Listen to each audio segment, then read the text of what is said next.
Hi guys, welcome to another session of the Rice Ball channel. Today I'll be sharing with you 3 things to take note when purchasing a second-hand or pre-loved camera lens. So for some information, a lot of people buy second-hand lenses because they are significantly cheaper than buying brand new ones, around 20% to 50% off the brand new price. A second reason is because some of the lenses, which are vintage lenses, for example like the one that I'm holding here, is more than 60 years of age and you are not able to buy them brand new, so you only can get them off the used market.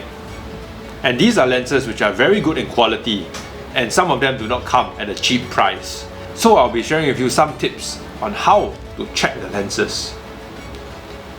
For the first tip, you'll need a very harsh light to check through the glass of the lens. A harsh light can be a spotlight which is already available in most shops. So when you're using a spotlight, you can shine the light through the lens to give you a better understanding of what is inside the glass. If the place that you go doesn't have a spotlight, then do bring a torchlight. This one.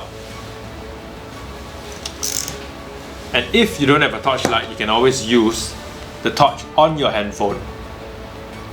Now, after you have the tool to check the lens, let's head inside and see what do we find inside the lens. For the first is dust. So now dust sometimes is only on the rear element or the front element of the lens, which can be removed easily with a simple air blower.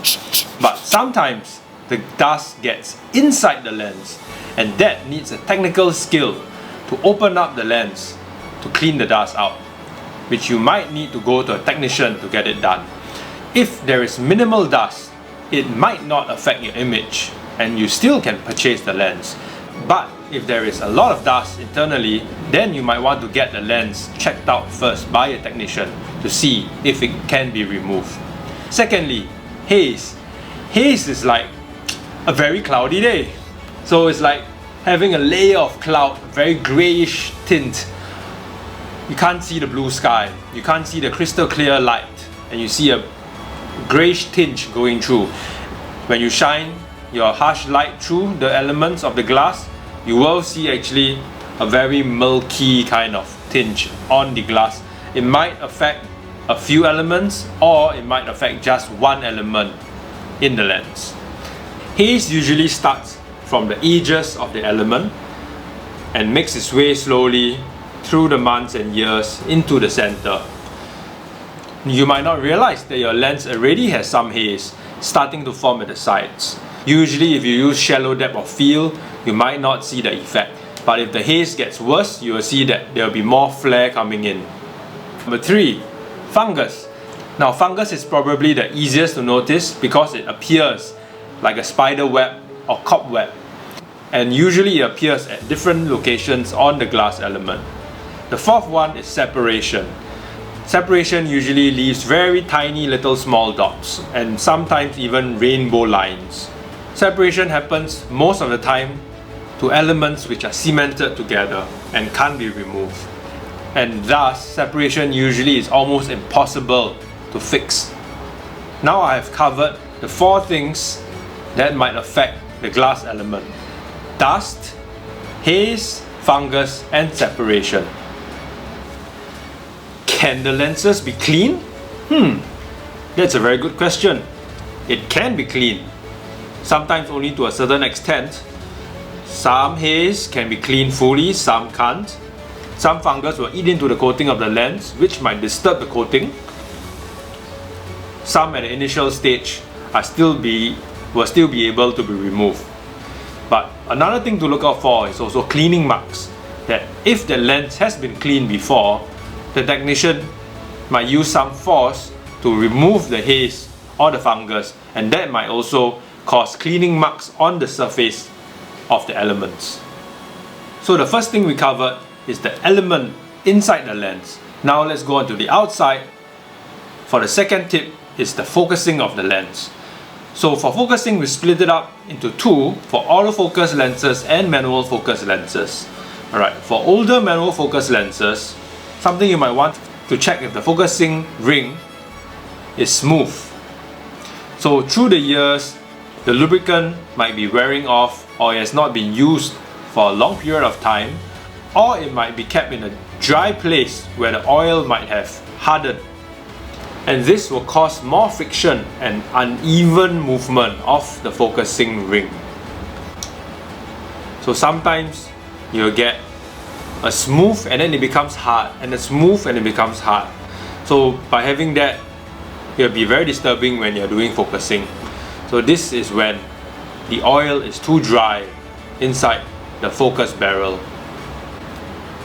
Now, for autofocus lenses, the only way to test is to mount the lens on the camera itself and focus on it.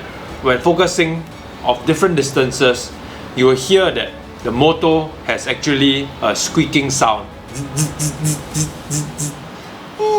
or very high pitched sound sometimes. So this is when the motor is old and something might happen sooner or later.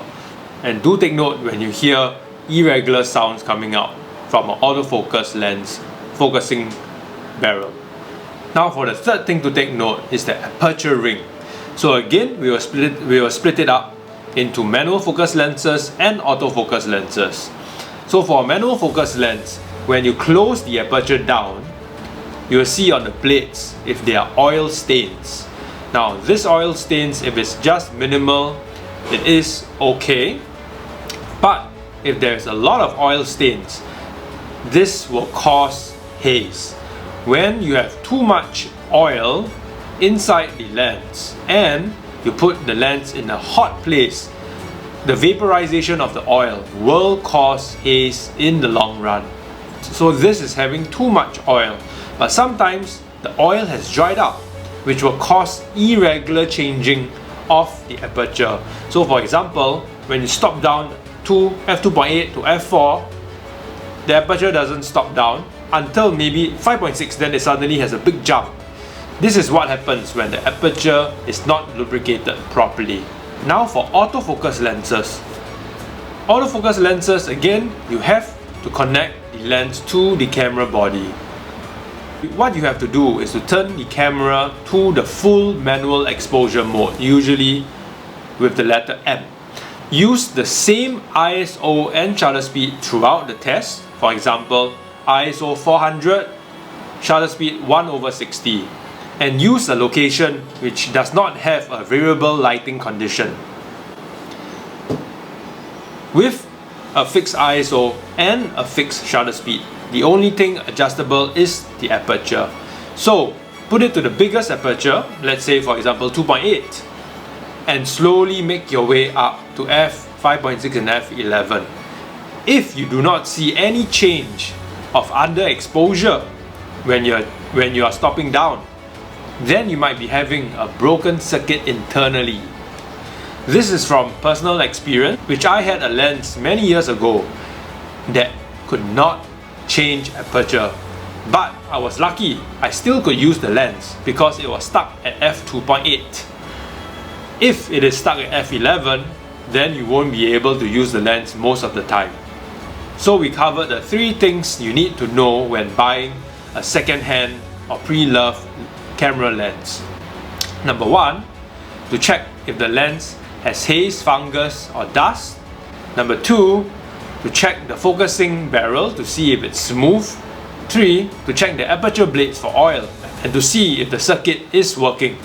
I hope you have learned something today and have confidence if you need to purchase a second-hand lens.